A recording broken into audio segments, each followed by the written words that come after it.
so need to unmute for this. Wrong scene, but starting here. Thanks for the good luck there, Krim. I was planning on trying to get going this earlier, but I kept getting distracted with a lot of other stuff, so probably be a little bit of a short thing, but I kind of wanted to get to this anyways, go over the Resident Evil games, especially after Resident Evil 4 Remake came out, kind of go over what I've liked about the games in general. Figure I'll kind of wanted to talk about too, like try to tier it, games I like, what I like about the games, what they brought to the series, not just you know, straight up funness, I guess, to kind of make it a little more, I want to say objective, but it's very subjective.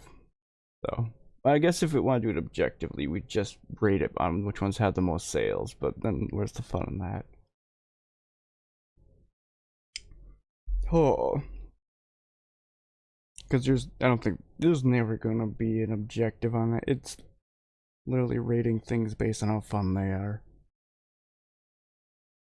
Okay. But yeah, how you doing there, Krim? Let's see. I think I'm pretty much good to start this whenever. I got the probably do a little bit of something else afterwards too. Not much of something. I'm not gonna go super late, but I also haven't played Resident Evil 4 Remake in a bit, so be a reason to get back to it. Oh, hi Dragon, thanks for the alert. Yeah, I think my mics are good. Alright, so the start of the show today would be this one. It's a big reason too I want to do this tier list this way, because it's definitely be a good way to explain why I'm placing the games where they are on the tier list, why things I liked about the games, playing them, and stuff like that. I think the first way I'll go about it, let's do it based on the ones I think that were kind of the most instrumental, maybe. Go from there. Maybe, hopefully that'll make sense, but so Resident Evil 1 Remake. Pretty much what everyone talks about when it comes to survival horror. Do I leave it in S tier? Like it was a lot of fun when I played it. I played a lot of different ways. Works great for a randomizer.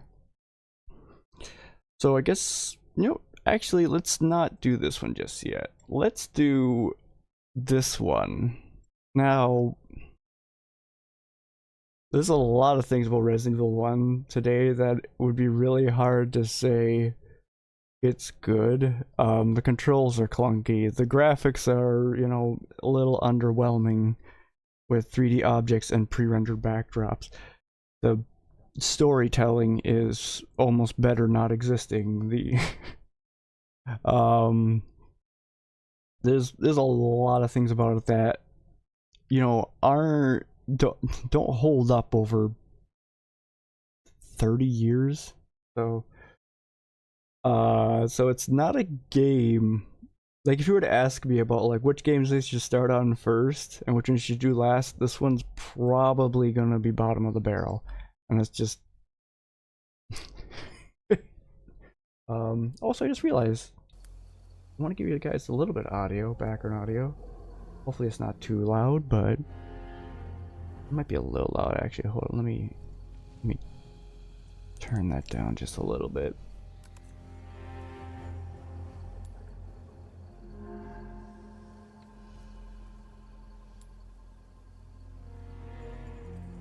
Yeah, we'll do it there. Huh.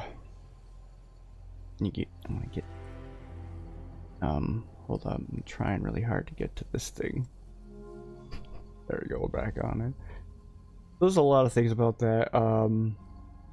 That, you know, it might not have aged that well, or how I want to phrase that. I don't know how well I want to use that term a lot, because sometimes it seems appropriate, because a lot of this is a PS1 game. A lot of the first generation 3D games seem like they had some growing pains. So I think it's both fair, but also maybe not in some regard. There's a whole different discussion there, but it did, you know, present the kind of what really got me interested in randos, the type of gameplay that would really get me interested in randomizers. And that's like finding a key item in a different location after like working around zombies, trying to figure out your resources and stuff. and then realizing, okay, I have to head back. And you have like a few different paths to take and a few different ways to do it, a few different weapons to do it, and you have to try to figure out what's the most efficient way to get there. You know, can I just avoid danger? Can I kill these things? You know, what is the best way to go about it? Especially because you had limited saves, so you had to kind of plan that a bit, and that's something I really enjoyed with the this game. I want to say this was my first one, but I'm not sure on that. But that's kind of the big thing that worked there. Like, everything else about the game is a bit cobbled together.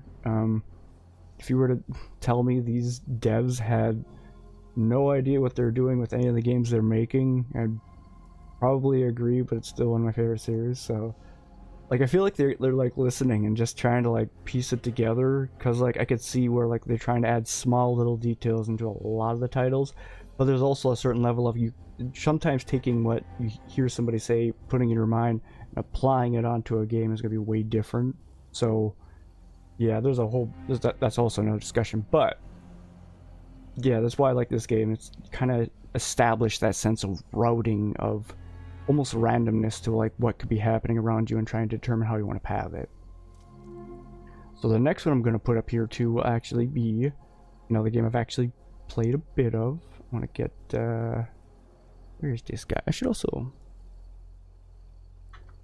move my thing over here.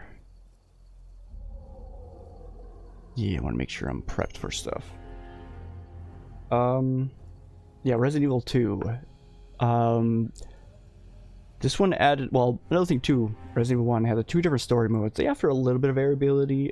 Jill's is just easier mode, which, another thing with the story of Resident Evil is it would be nice to be slightly more progressive. The reason I say, you know, story doesn't always matter that much, but it can still help. Doesn't matter that much to me, but it can still help. Resident Evil 2 did a bit better job for that. Better cinematics, better voice acting. Not great, you know, it's a 90s game. They really worked in the formula of various paths. There's like two different modes, you know, A and B scenario. There's Leon and there's Claire, and you can play in them in either, and it changes quite a bit. They also had like different bosses for both playthroughs, which was really interesting. There was even a randomizer mode on the N64 version, which I think was like the real precursor to me being really invested into randomizers in general, which is also interesting because Resident Evil has not really hasn't taken it the full path it could with like Resident Evil and randomizers, because like Resident Evil was the game that was kind of like established my interest in that style of gameplay. And one thing too that's actually been nice about Resident Evil, like the bosses in Resident Evil and Monsters Everyone aren't that difficult. Same with Resident Evil 2. I find that ideal with the reason of your controls are awful in that game, but because the dynamic of the cameras in both of these games, it would be awful if they kind of demanded high precision gameplay. So I would prefer that to that, and it was almost like I've said this before, it's like almost the director of your own movie, right? You're watching from a fixed camera, you know, you got the cameraman there, and you're guiding your character around these camera angles. So it takes almost a laxed approach to a very stressful situation, and it just somehow blended really well together. If I played these games today, I cannot say I would feel the same, but that was a big thing when I was younger, and like I should bring this up now then. Resident Evil 1 Remake, put it up here. Like I said, the story is still not super good. Resident Evil 2, but other than that, yeah, it's hard to think of a lot wrong other than, you know, controls are kind of wonky. They even have like some really good HD mods for it too.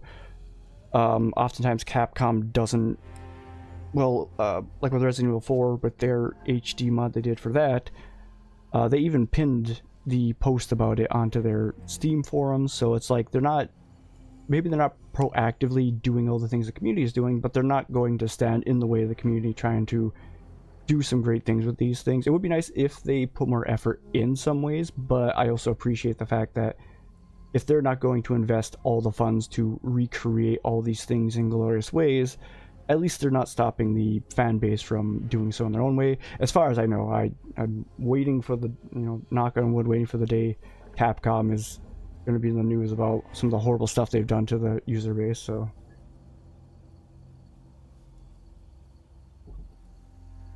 Like, it's not something I want to say isn't happening. Goes to a pretty good point.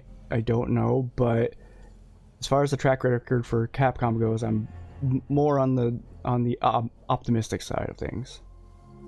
Resident Evil 1 Remake kind of like refined the controls a bit. You have a combination of tank controls with free movement controls. The voice acting is better. The story delivery is better. I would not even call it good, really. I feel like Resident Evil 2 still did a better job for it. Maybe it's just the way the dynamic of how both stories play out, so that might be part of it. It's more engaging, at least for Resident Evil 2, whereas Resident Evil 1, I mean, it's still got the Jill gets saved by Barry dynamic. It's still got the Chris is saving Rebecca dynamic. Although Chris gets bit by a snake, Rebecca will help him out. So you actually get to, I think you get to play with her for like a solid minute if you play as Chris sometimes. If you get bit by a snake and you need to go get the serum, it's like, man, Rebecca is, the story of Resident Evil 1 canon-wise makes so little sense. When you add Resident Evil 0 on top, it makes even less sense. So, like, the one reason they should remake these games is it'd be nice to know what the actual story is, right? It'd be nice to know what actually happened. What happened in those mansions? Plural mansions, Okay. I'm gonna do one more out of order here. I'm just kind of grabbing whatever, but then, so I kind of discussed a little bit. Let these have similarities in what I like about the game. Cinematic, movement control, stuff like that. Resident Evil 4 kind of redefined, I guess, the third-person shooter a bit. But I know for me, it didn't bring a whole lot necessarily new besides like the third-person shooter aspect. But I will put it here. If I was ranking Resident Evil 4 original without the tweaks, the fan-made tweaks to allow like you to move with be able to move with mouse on PC, I would probably put it here because I don't think I would have finished that game otherwise the first time. Like the controls on PC with the keyboard and mouse were abysmal. Controller not much better.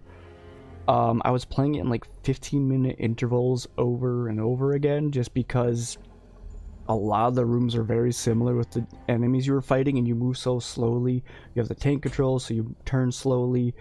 The field of view is kind of rough with that too, and without being able to strafe or turn or maneuver very well, it just feels like I'm getting blindsided by people directly next to me. A lot of it too was like a lot of the enemies they had sub-decent enemy variation, but mixed with the controls of a more fast-paced combat, and then also having fast-paced combat mixed with these controls made it feel very bad in the long run. It was like repetitive with like, because the guys with the villagers you say at the beginning are just reskinned later on to be soldiers, so there's like a lot of overlap in how they function. So they are effectively the same enemies with just reskins. And I know for some people that works for them. For me, it's like, wow, I'm fighting Pitchfork guy again technically, or I'm fighting Hatchet Man again, but now it's a stun rod and he's got a helmet on and he's got armor. It's like, there's only so much you could put lipstick on a pig, and I'm like, that's still a pig. Like, he's got a wicked sword now, but he's still a pig.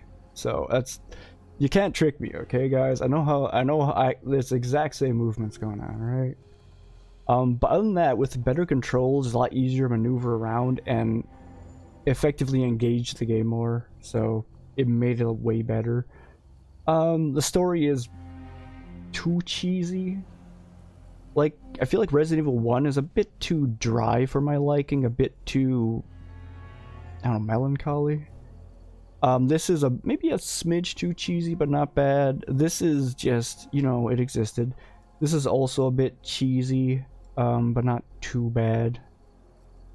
Speaking of cheesy, let's get into Code Veronica X. I haven't finished this one yet. That's partially because I've been having more trouble focusing on games, and I've been on a few pixel hunts with Code Veronica. Some of them, yeah, I just missed a prompt on a thing I was trying to activate, ran around for a few hours, came back to it, and realized I just missed the button input.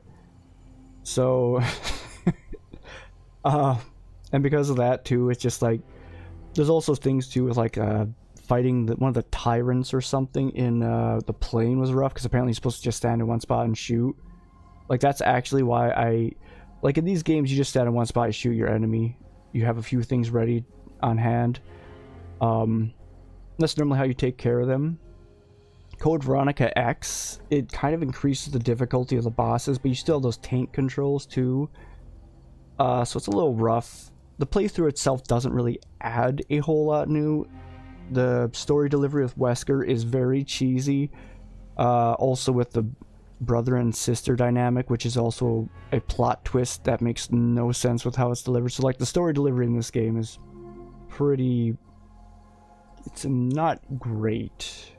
But overall it was fun. It just doesn't really bring a whole lot new, besides maybe a bit smoother controls, stuff like that, entirely new areas, plural areas to explore, ways to route around and stuff. But it's also not, it didn't like blow my mind or anything when I was playing it. It was just, you know, solid experience.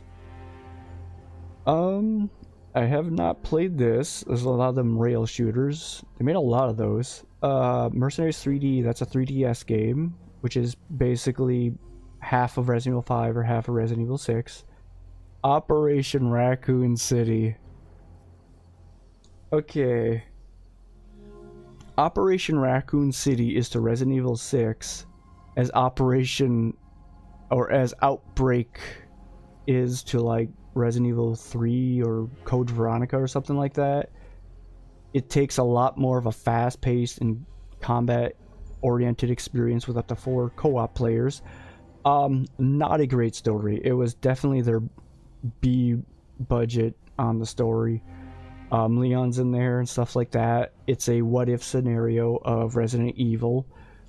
You play as bad guys, but you also can play as good guys. And it is a lot of stupid fun. There is no point about it that you should take it seriously. If anything, I think that's like my issue with this. This game, you kind of feel like you take it a little bit too seriously for it to really work for me. This one doesn't take itself seriously enough with characters like Steve. This one is a good ground of like, you're just tackling zombies, you are fighting off waves of things. It's a lot more high action, you know, fast-paced stuff. But you have pretty good controls to handle it. You have teammates. You can kind of survive nearly anything as long as you keep moving and you keep one guy alive who can get other people up. There's some dumb stuff you can do with that. I do not know if that actually makes it better or worse, but it allows, you could also have upgrades too. You get different areas to explore, different ways to fight off enemies. I just genuinely found a lot of the weapon mechanics and all that to work really well on a base level, even if the base movement functions are clunky and there are things about it that are maybe hard locks or soft locks at times, depending on what goes wrong with your system or your campaign. So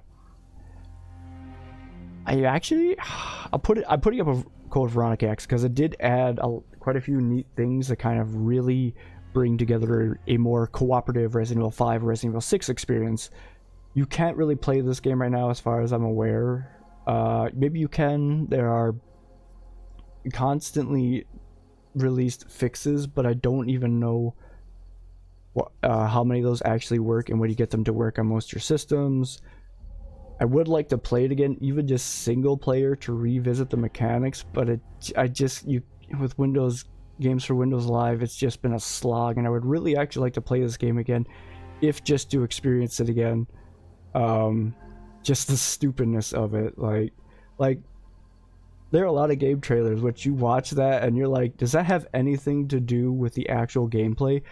Interestingly enough, the high resolution trailer they did for this game shows off a lot of how the gameplay actually feels, even if it doesn't look like it at all. It looks clunky and jank, but the way it feels, like the way it handles, like the way I was talking about, like how you move around in this, it's like slow, like you're moving more like a game director. This is like weirdly stiff and you can't see things hit you in the sides. This is high running and gunning and tackling and stupid stuff happening, and that's basically what's in the trailer. So it actually is a really good, at least as a game feel, because I feel like that's something that I get into more about games, is just how they handle and what is expected of you from the game is like super important to me. I don't know if, I feel like it's not as important for other people. Like some people are more like, they want the aesthetic, they want the immersion in other ways, but for me it's a lot like the what I'm doing and what it's presenting to me on screen. Like the direct one-to-one there is what I really want to go for. So also why I probably don't play fighting games much, because of the multiple inputs end up feeling more like I'm just things are happening when I'm doing, when I'm massaging my controller just right, and it's hard to get that same one-to-one ratio, you know. So yeah, as far as things it brought to the game, this is also going to get really controversial, because here, instead of doing 7 first, we'll do 6.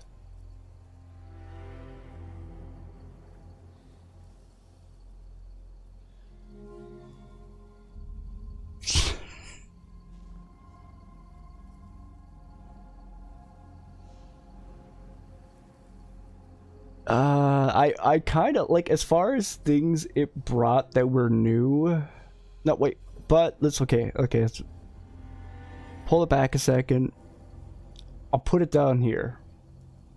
Resident Evil has some of the most in-depth base control mechanics to a Resident Evil game that probably the most in-depth base control mechanics to a Resident Evil game I've ever seen. It has basic control mechanics I just don't think I've ever seen in some games. Like, I can't think of any game where you can just be on the ground and shoot enemies. And like, I feel like that's something that was almost like the amount of times in like Breath of the Wild you could just be rolling down a hill and you gotta get up slowly and you're just waiting there with your iframes is like super bizarre to me. And I play Resident Evil 6 and I like jump backwards from an enemy trying to grab me and I land on the ground and then I'm just shooting at him.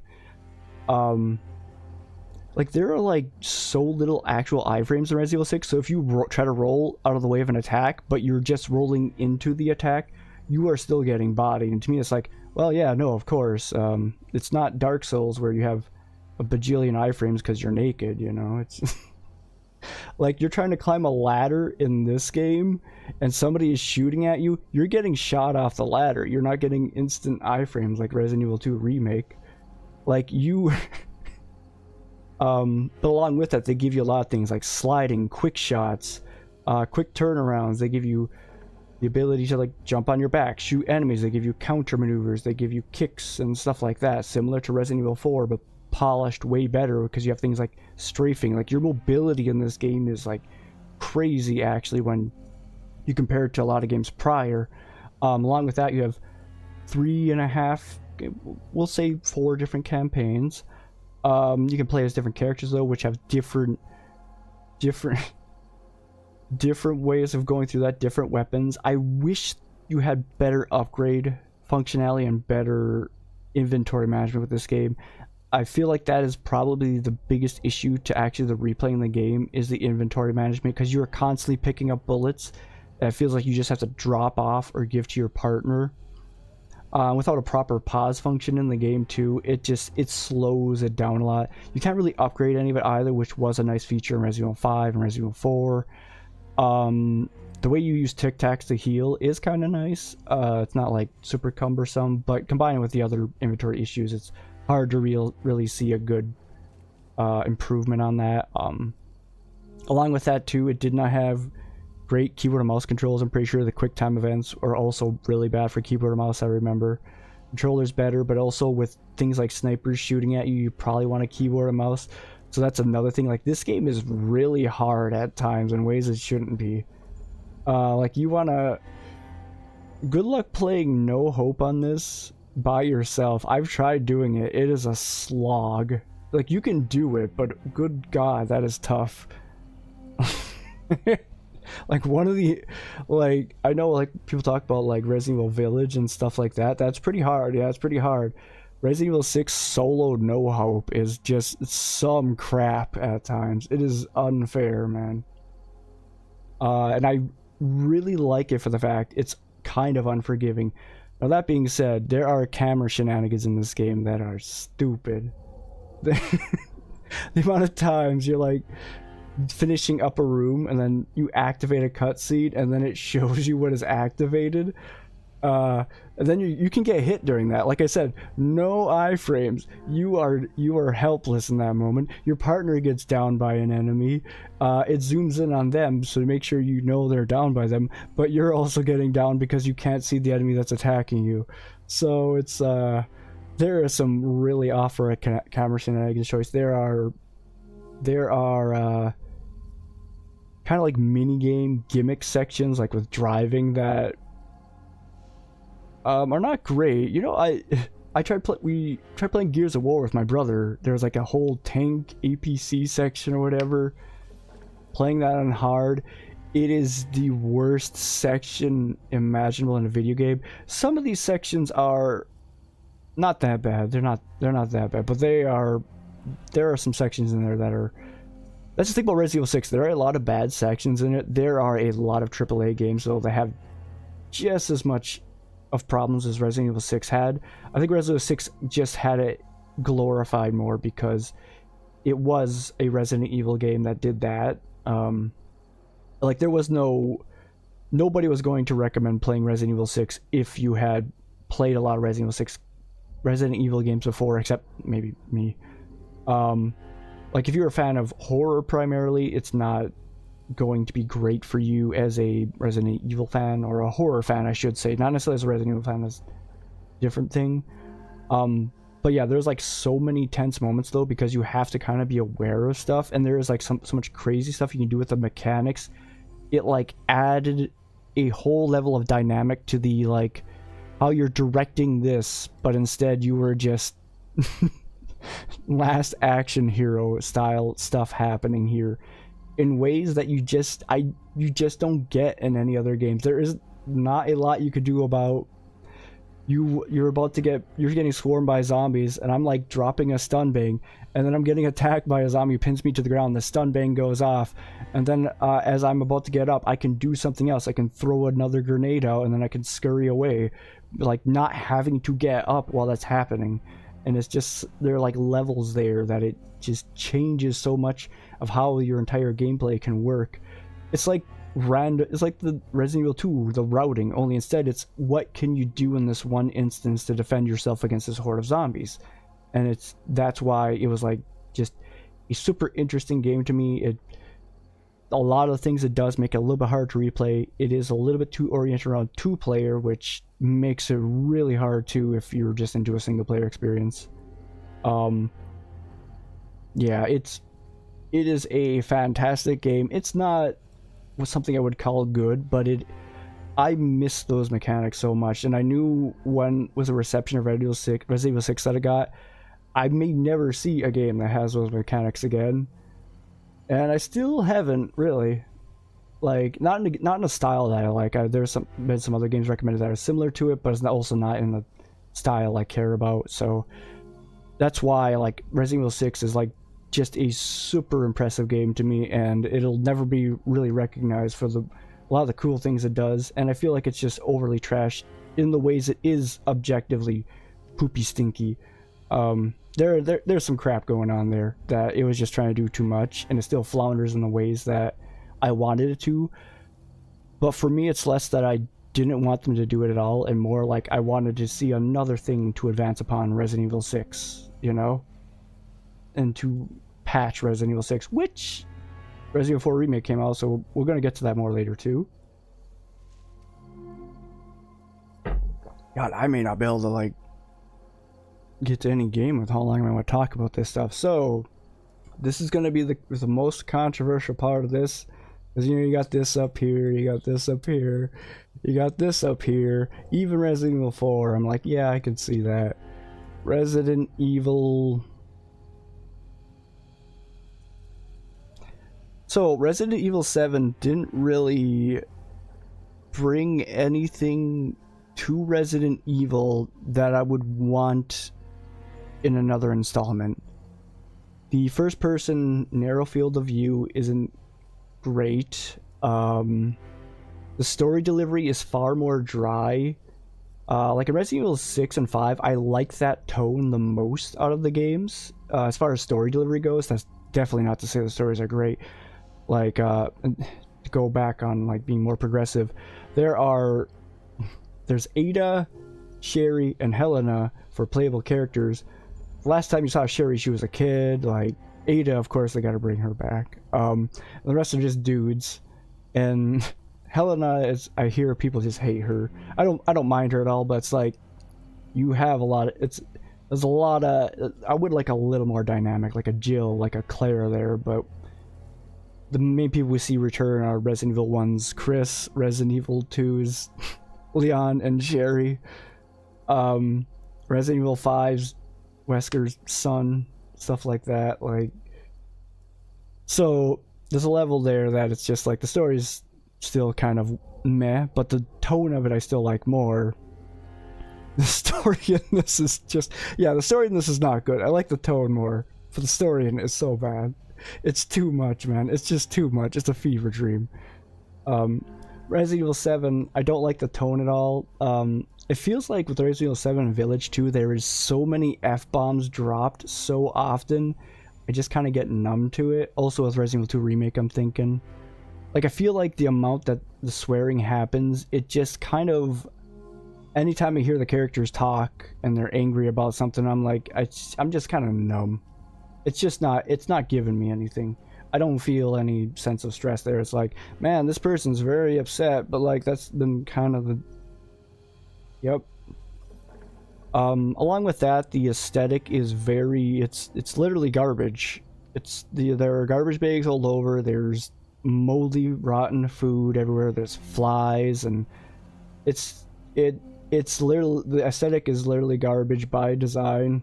So the thing I liked about Resident Evil 1 was it's a mansion, and it's like a calm in the middle of a storm. And the storm is sometimes dogs bursting through the windows that it cracked earlier. The aesthetic in this game is, I don't even want to look at it, much less play it. And it goes hard. It goes hard into that, and a lot of people really appreciate it for that. But for me, for like what I appreciated this game for in this game, this one just, there is no point in the story I'm interested in it. And not only that, apparently you can't skip those cutscenes. Like, those cutscenes are unskippable. So when you look at the fact, like the replay value in a game like Resident Evil 6, Resident Evil 2, Resident Evil 1, even Resident Evil 4, I guess, not really as much for me. It did not have a lot of replay value in Resident Evil 4 besides finding some Easter eggs, and those were kind of meh to me. There wasn't much there. The replay value on this is not only doesn't seem that great, but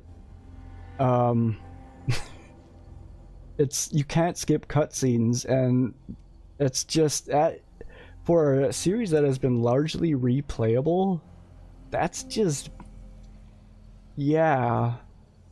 Not to mention, like, a lot of the cutscenes too are just basically this. Yeah, oops. That figures. Yeah, this match sucks. I meant to hit this button, but I'm on the wrong scene too, and you gotta be repping your face though every time the sweet screen goes black.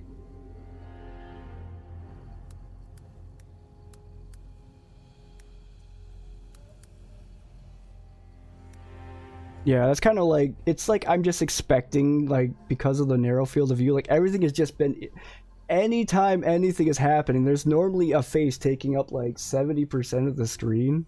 Same with Resident Evil Village too. It did that a lot too. So it's just like I'm looking at this. You don't need to keep shoving this in my face. Is this which is best at doing the laundry? Dang, I wish. I'll have to do that next time. I'm working on a medicine one in my what's it called? My shuffler. I put a Mega Man game in there that reminds me to do the medicine. I've been kind of working at it to get to that. How you doing, DT? Wait, I thought I filled this out. Maybe I didn't. Yeah, that sounds like Cloud. Also a dentist. But yeah, maybe we'll do that another time. We'll do the ones who are best at laundry and Smash Bros. It's always Isabel's top tier in all of those. So yeah, that's why like Resident Evil 7, like it's like the one that is considered to redeem the series, and it's the one that's like has like the least amount of stuff I would want to see in another Resident Evil game. So this is like the odd one out to me, but for everyone else it's like shining star. So it's very weird for me as someone who's like even enjoyed this and this and this, that this game is here. Like how do I address that? Revelations. Revelations didn't really add much of anything. There's like a dodge button you use by just tapping a direction, but I was just smashing left or right on the analog stick a lot with it. It wasn't terrible though. It was the way it was done in installments kind of made the pacing meh. Yeah, I think I'm gonna put it down here. I don't think it really did anything super new or super fantastic, but it also didn't really break anything. The final boss was just more annoying to me than anything else, but it was okay, I guess. I tend to not like a lot of... I don't like a lot of boss fights in most games. I think it's because a lot of them end up being gimmicks. I'm not huge on gimmicks as a whole. Maybe it's part of it. Like, it's fine. It's kind of just your standard Resident Evil. It was supposed to solve mysteries, I think, but then it added more questions. Also, it has Parker backseating me anytime I try to go anywhere. Like, hold up. Gotta find something here.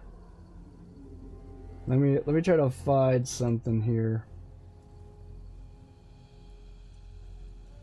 Parker. I have to bring this over here quick. I gotta go to my clips. How do I find my clips? I don't even... How long ago would this have been? Gotta find Revelations. There's Village. Dungeons and Dragons. Nice. Okay, I gotta share just my general sentiment with... Yeah, this is the one. Alright,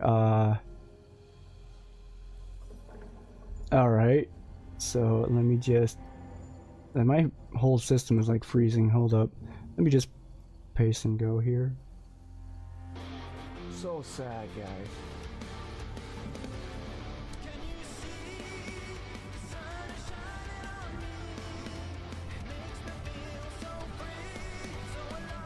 Wait, is this gonna be copyright? We're Parker, everybody. Wow, that's peaking.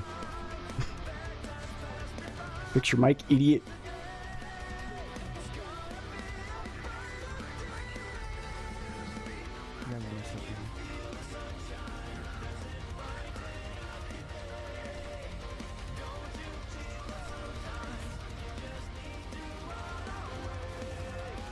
Go look up Little B Mills on YouTube, everybody. The smile I get there as I see Parker plummeting to his death. That was not acting. I actually got a smirk from that. Mostly with how dumb I was being. But Parker was getting on my nerves. So that was my experience with some of the story of Resident Evil Revelations. It wasn't bad. It was just... it was an experience. Survivor. Okay, so we're talking about the first person experience of Resident Evil Biohazard. I never finished this game for a similar reason. It was a PlayStation 1 first person game, kind of just a shooter. It doesn't seem like it was terrible. But I think I just hate first-person games in general. And they weren't done much better on, you know, the PlayStation 1, the SNES. So that's probably why, yeah, I think that's most I can say about it. It didn't really do anything for me as far as Resident Evil games go. Village. There's a lot to unpack with Village. God, there is so much to unpack with Village. So Village has the same first person, you know, kind of narrow field of view of a Resident Evil 7. It reintroduces, you know, gun customizations like in Resident Evil 4. You have different areas to explore, like, you know, kind of like a, I want to say more like a Code Veronica than Resident Evil 4 original, because I feel like a Resident Evil 4 original didn't have as much exploration as other Resident Evil games before it or similar to it. So this like has some decent exploration. It goes heavy on that style too of Resident Evil 7. So the tone of the story is still meh to me. I did like it at the end, which I think is, oh hi Mr. Greenie. Oh, you know what I should, no, we're not putting that there right now. Let's use my shout out button. What you up to? Let's use my shout out buttons. Let's do a shout out in the name of DT. Nice. I did it right, I think. And let's shout out Mr. Greenie, who has been playing some Persona. I watch a lot of people play Persona 5, apparently. I'm not even big into it. Hide forever. Oh, frick. Oh, no. But yeah, chat decided they weren't going to date the Dr. Goth, so go send your condolences to Mr. Greenie for, you know, Dr. Goth. Chat decided, the Electoral College has spoken. No, it's fine. It's not that loud for me. It's only, it might be louder for you guys too. I hope not. But yeah, Resident Evil Village, it kind of has some similar things that from Resident Evil 4 with the gun stuff. You also can do cooking, like in Breath of the Wild, I guess. Oh, another thing about Resident Evil 7, it brings back the ammo customization and crafting stuff like that from Resident Evil 3 original. And I was not a fan of that in that game as much, actually, so that's why when they bring it back to Resident Evil 7, it just kind of, because it kind of just creates more time in my menu than I'd like to have, because I know the crafting thing is like synonymous with survival, so I guess that's part of it. You have to kind of make decisions there, but I didn't really like it that much in 3. It wasn't terrible, it just wasn't my thing. It was just kind of meh, and so when they bring it back in this, it kind of just adds more stuff to pick up, so it was less exciting for me in a game where I didn't really want to be searching it anyway, so it was just but Village kind of does a better job of it, fixes the inventory size, so I'm not constantly trying to reorganize my inventory. But the field of view just was like, for the entire game, for every cutscene, for every fight, was just like tunneling to the point where you finally get third person view. It's kind of like a breath of fresh air, but then you do the Chris section and then it's just a bunch of combat in first person mode, and I hate it. And the guys are like saying like, boss, is the thing working? Like, I'm out here fighting an entire horde by myself while I'm stuck holding up this little flashlight, this little clicker pointer for my cat, like, and I can't do anything else, so I'm using the clicker pointer. So it's like, who designed this section? Why is it even here? Just hated everything about it. Also, the first part of the game, it sets a tone that it shouldn't try to meet, and then it doesn't meet. So like, the hardest part of the game for a very long time is basically after you fight your first baddie. So it's like, and I like survived it, and I was more confused, and it's like, so the pacing in it too is weird. You can't return to sections 2, which I was really bummed about. In this game, it's like very tunneled. You can't even see yourself. It just kind of makes it feel even more empty than it already is, with just, you know, monsters around you. but there is a lot of fun stuff with the exploration of places you can go. And I want to put this higher up here, right? Because like what it did bring, if this wasn't without the third person mod that you can, like that third person mod was like made, I feel like Capcom watched my art Resident Evil 8 Village highlights the movie. I felt like Capcom watched that and they were like, you know what, let's make a third person mod for this. And it brought it from like, you know, something around here, and I can probably put it like right here. And I could see, like, especially, I could see a lot of the things that people liked about the game. It was very tunneling, so it made it difficult, but I could kind of see it, and there's a lot of stuff I wanted to, like, replay in the game. But as a whole, it was just so hard with that narrow tunnel vision, and just the pacing and that stuff, too. Like, there's the whole House Beneviento, which is just kind of like House Beneviento and what's his name? Moreau. They're both effectively elaborate QuickTime events. Like that's all they really are. That's why I don't hate QuickTime events here and here. These are just kind of like longer drawn out ones. So, and with the style it was done, it was less impressive to me. Just yeah. But when you have the third person mod there, it helped me actually see, you know, why it was like the best. I think that was 2020, 2021, the best horror game of 2021. Like I could see why it got that praise, and it actually made me want to replay it a bit more. I did the Village of Shadows a bit more. I didn't play it a whole lot more, but it definitely brought a lot more life to it, and it allowed me to see like, okay, I know there's some good stuff here. Just trying to play the game with first person just hurt. It's the best way I can put it. It was still, I still a lot of, it's like, it's just, it was a mix with that game. So but yeah, I felt like Capcom watched my highlights on that, watched what I said about it. Probably other people saying it too as a thing, so it's not like it's that crazy, but it felt like they made that mod directly for me. Otherwise I would have probably put it here just because it was too hard for me to appreciate it. Maybe down here, it wasn't that terrible. Outbreak. I played the first mission on this is file 2 though, it looks like. I played the first mission on this. I have not, for what it brings to Resident Evil, because that's what I'm trying to rate this out, what it brings to Resident Evil for me. Let's get some water. I am talking about this way more than I expected.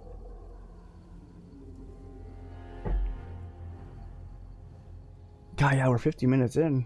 Jeepers. Okay. I got some things to say. Resident Evil Outbreak. The reason why I would never ever have considered playing Resident Evil Outbreak when it first came out was it was on the PlayStation 2. Well, I shouldn't say never considered it, but I probably would never been able to play it to its full potential without multiplayer, because we had dial-up until like a good portion of the Wii's life cycle. So when the PlayStation, the Wii was like with the Xbox 360 and stuff like that, right? Yeah, so like PlayStation 1 was N64, GameCube was PlayStation 2. So yeah, we only had dial-up though where we lived for Resident Evil Outbreak, so we were never going to play it to its full potential. I did the first mission on this by myself, and it's tricky. It has a lot of like the retro controls, has various characters with different, like I said before, Resident Evil Operation Raccoon City is to Resident Evil 6, as this game is to like a Code Veronica or a Resident Evil 2. So in that regard, because I do like co-op games, especially ones you can kind of pick up and drop easier, if this game was...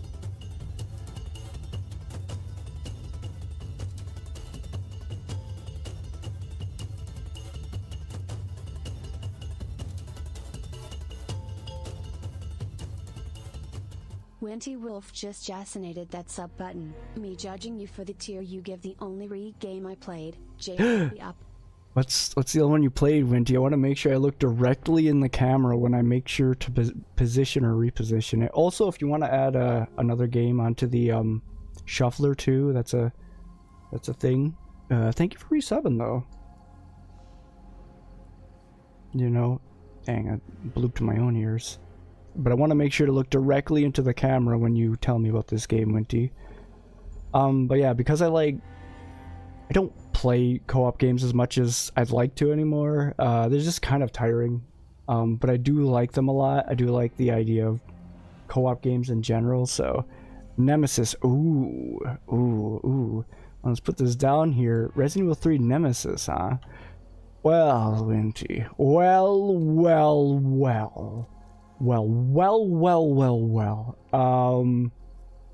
Okay, so I've been thinking about this game a lot too, especially after playing Resident Evil 1 again and realizing how hard the controls are. I never played this game as a kid. I played these two. I wanted to, but like we didn't buy games that often. But like playing this Jassif well indeed, Codeman. Jassif, oh good doing, Codeman.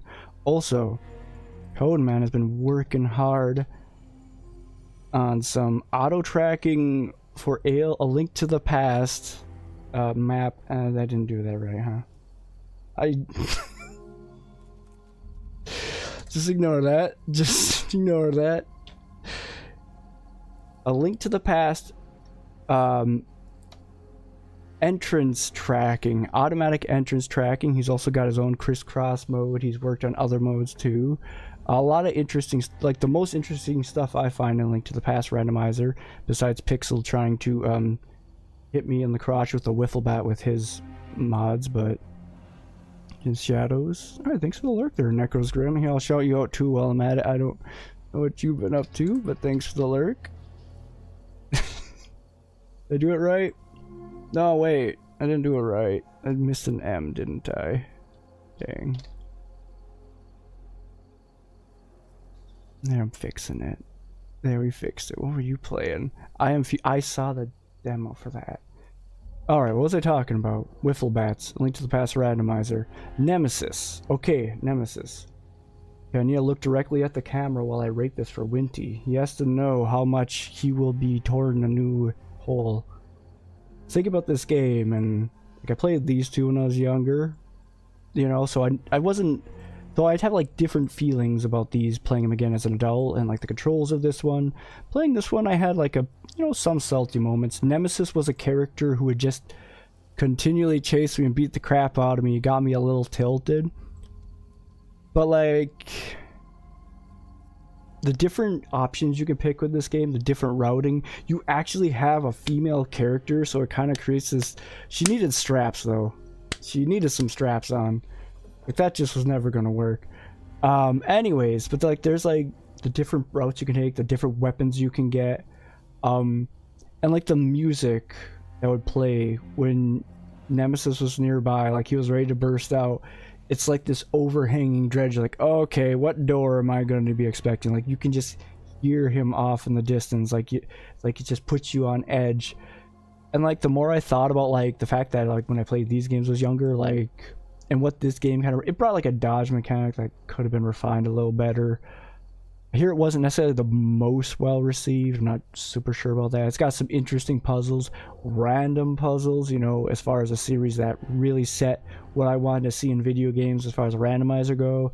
And I kind of thought about this game more and more, and probably put it up here for what it brought to the table. Like, not as much as these two as a whole, but kind of like what it added to them, what it brought back.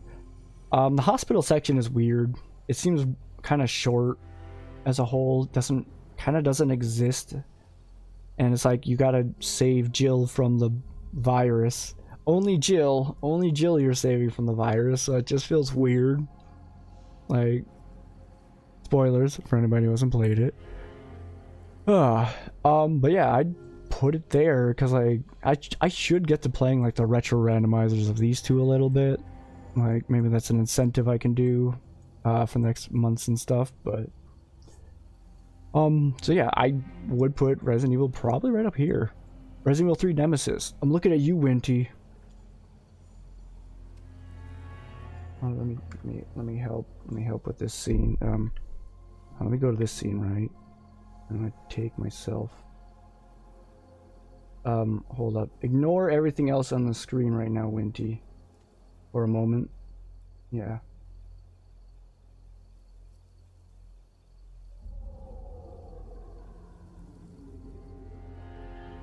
Alright, I'm gonna switch back now. There you go, Winty. That's my 7 cents. What else am I using? Oh, yeah, the final boss is underwhelming to me.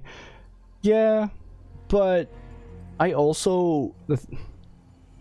This is another thing that just makes me rating these games weird. Like, the fact that this boss isn't too imposing at the end, because you can't move with squat in this game. Acid Nemi gets me a little tilted. I'm kind of glad I don't have to worry too much about the final boss as much. Besides, he's just kind of getting, like, tyrant seconds, like, leftovers, like... And then he comes back to life. It's like, yeah, you know, I'm fine with him just kind of being nuclear-waved. Although the railgun shooting itself is just weird. Yeah. Oops. But as a whole, like, what it brings to the... Because I don't like some of the bosses, you know, in this game. Or this... Actually, yeah, the bosses in Village are too tanky. A lot of them are too tanky. Final Boss is pretty good. But... bosses in Resident Evil 4... It could probably... Yeah, you shoot him in the eyes most of the time. You wait for the eye to open up and you shoot it. So many bosses in Resident Evil are just like, okay, where's the eyeball? Where's the eyeball? Just waiting for the eyeball to pop out. Oh man, this could be a thing with Resident Evil 5. Alright, this is probably just be the whole stream at this point. I don't know if I'm gonna get to any gaming. I'll be too tired, man. There's some water in me.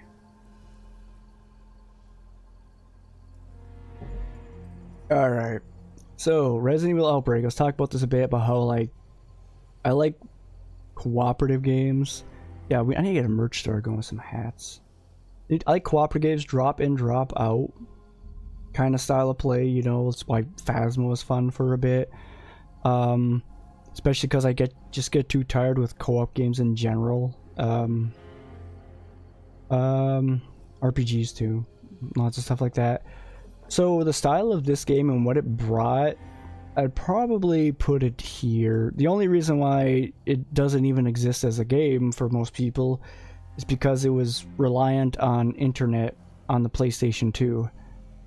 So, and like I said, I had dial-up until like the Wii, so it's not like I was gonna get on this very fast. And I beat one mission in it, and I'm like, dang. If I had played that game as a kid and been able to play with friends online, and you can play it now, you can do some emulator shenanigans for it. It's a little bit of a headache, but apparently it's not too bad. But yeah, it adds a lot of what Operation Raccoon City did to Resident Evil 6, but on like a more retro style. File 2, I haven't played this at all, and you know, we'll talk it up there. We'll talk it up there. So yeah, that's so far, like, as far as what they brought to the series, what they refreshed of the series, this is where I put them. Gaiden, it wasn't terrible. It's a Game Boy game that has interesting mechanics, but if I'm honest with myself, I don't think it's ever anything I would ever look for in a game anyways. So I'm mostly trying to compare. If I want to put it above Resident Evil 7, just because Resident Evil 7 has things I would prefer not to be in games and that I play. If I want it to be below, because honestly speaking, I don't know if this is something I would think most people would want in games. I think I'll put it there. It's like, it's an interesting system. I just don't know if it's something I'd look for in most games. Because, like, I only played it so long, so I'm not going to pretend like I'm super invested in it. Like, I just didn't hate it enough to get tilted right away. Because I've heard things about this game. So, yeah, we'll leave it there. I don't know if I'll put anything in E tier, you know. Well, hold up. We have reverse now. It has some interesting... It has some interest, you know. It has the monster stuff, the transforming, you know. I think there would have been a good async style. You know, a good. It would have been a really good player versus environment style. What I really think I would have much rather seen than like a reverse, as far as an asset flip goes, I would have liked to have seen the Resident Evil 6 engine and that style of mechanics in more of a reverse setting. Especially was like player versus, like, these mechanics are crazy, man. This one is like, it feels weirdly slidey. It's a free-for-all fight. You kind of run around, hope to pick up the it's like Mario Kart, except the boxes have virus injections that turn you into a more powerful monster. So you're like trying to get, you're basically just trying to run around, shoot people, and pick up the it's just, yeah, it's like Mario Kart. It'd be a good time now to mention I'm not a huge fan of Mario Kart. It's okay, I'm not big on racing games. So, like, it's just random, a random free-for-all. Yeah, I think we put it here. It has, like, things in it that are, like, just adjacent to being cool. But it's also, you apparently you get it free. You get it free with Village. But I don't think you can buy it on its own. And then it has a battle pass. So I don't know. Like, at the very least, just make it free at that point.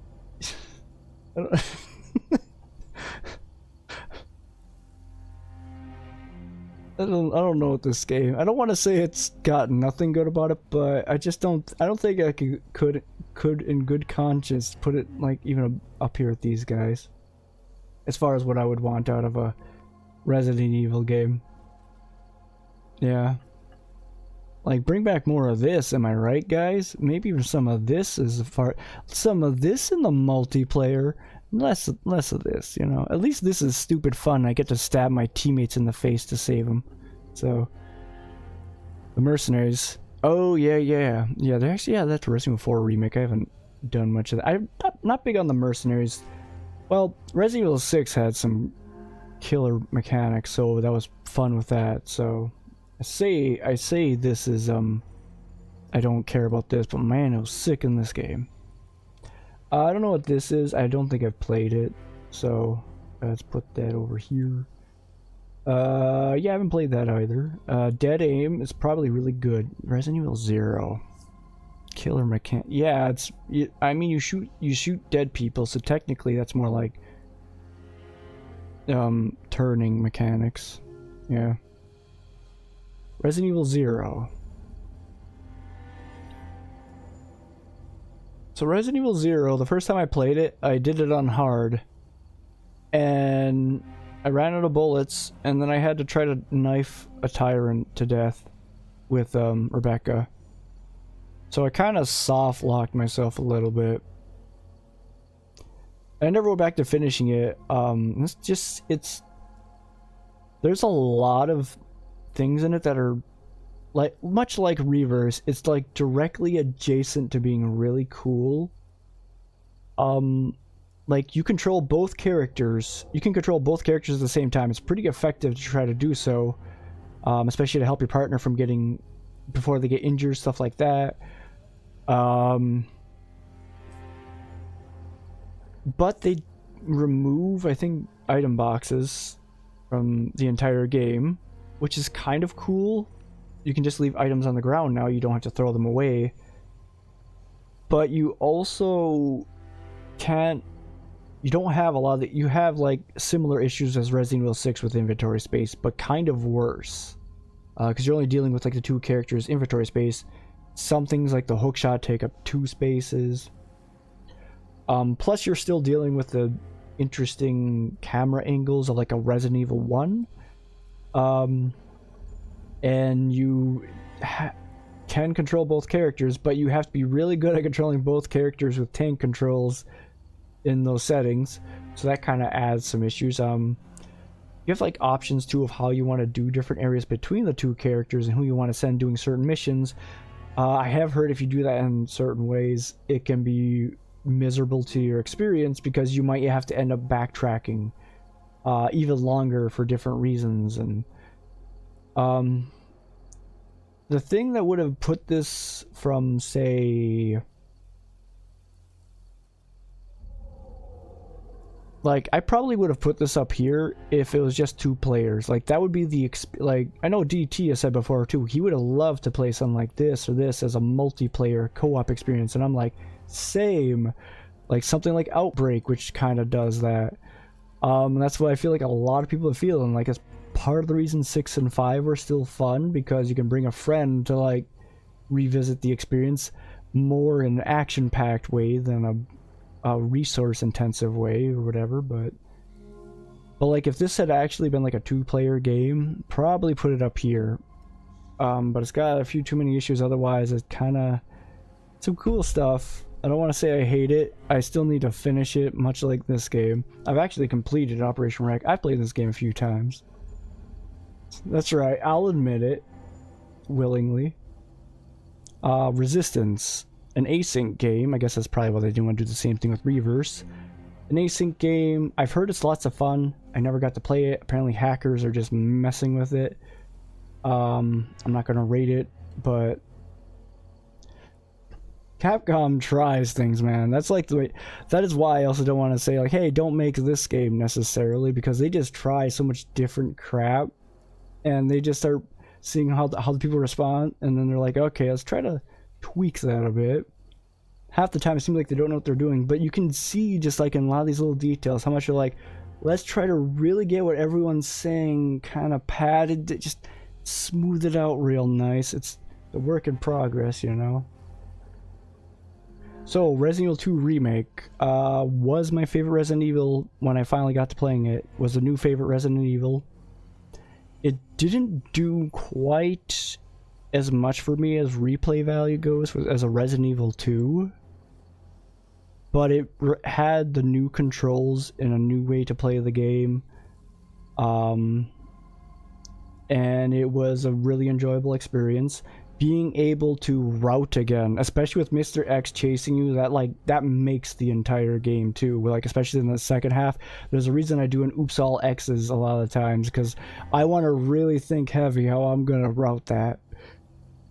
Could use more Mr. X's in the first run, but you know, it just, I guess, you know. And yeah, like, because you're, especially early on too with the second run with Claire, he comes out earlier, so you're like having to worry about lickers and zombies as you're routing, so it adds a whole nother layer to the, like, in Resident Evil 1 you would get a new key and you would think, okay, I have to get back there, but there's like dogs in this area, so I might not want to go that way. I don't know what's through here. I have a small key now, maybe I can use it on this door over here, maybe that'll be better. Stuff like that. Resident Evil 2 like takes a whole fresh approach on that, and it gives you better controls for it now, and it just makes everything a lot more smooth while still having that level of tension that the gameplay has kind of brought with, like, I mean, just like pretty much all these titles have been like gameplay pushing the tension rather than, you know, the scenery. And that's why like Resident Evil 2 was just such a big thing for me with that. I will say though, it's not perfect. The story feels very dry. I feel like Leon and Claire's interactions with each other are kind of some of the least engaging experiences in the game. They say the F word a lot. There's kind of disturbing with that, but because everything just feels so very meh. Like, I just don't, I feel like there's just nothing there with the story. It's so kind of dry, I guess. I don't, like, I like the story of a 6 and a 5 and how that's delivered. Like the tone it takes. But 2 is just kind of too meh to me. Which isn't terrible. I don't care that much about the story in the game, but like, I do want to mention it because it can still kind of add a level of gravity to that. Along with that too, like some of the boss fights are more repetitive than say in a Resident Evil 2 original. Also, there's like a gimmick fight with Birkin 2, which I'm just kind of meh about. It's okay. It's not really. I don't want to say I even find it meh. I still like it, but it was a more frustrating part for me in the game, I guess. Like the final fight that I had with Mr. X, just barely finishing that with like no heals left and just limping my way to victory. That was pretty good. That was my first play with Leon that I did offline because it was very gory and I kind of didn't want to do that on my stream as much. It kind of wanted to be mostly PG-13 here, and there was a bit much in that game. I play a lot of Resident Evil for that, but also another thing that kind of put a damper on Resident Evil 2 for me was oh, what was it? The knife. The knife does more. The knife makes contact with the enemy more times, dependent on the FPS of the game. And even at 60 FPS, it does a lot of damage. So the speedrunner strats for bosses goes from, you know, dodging, running away, shooting flash grenades, to running up to them with a knife and just until they fall over.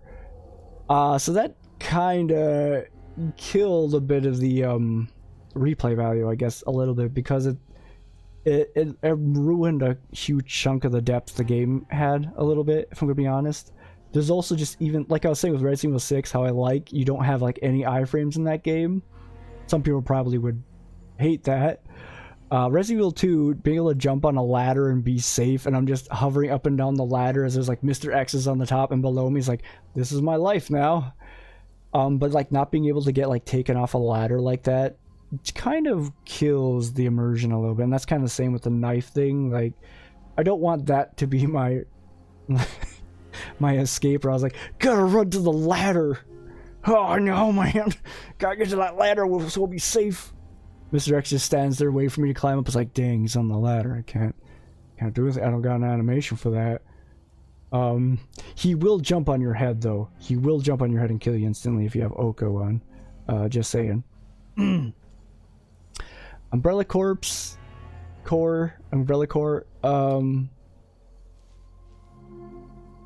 Let's get some water. I haven't played this one.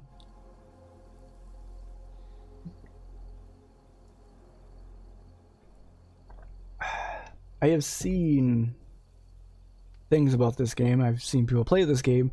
It both looks impressive and absolutely horrible. It looks like it's just kind of the same formula over and over again as far as like the campaign stuff goes. It looks like you're just kind of also just sliding around the whole time, shooting things in rooms. It looks like there's very little depth to actually playing the game. But I'll just put it there. Excuse me. Resident Evil 5. So, as far as tone and story approach, Resident Evil 5, especially like the original 1 through 8 or whatever, Resident Evil 5 hits the tone of a story, my favorite out of any in the series.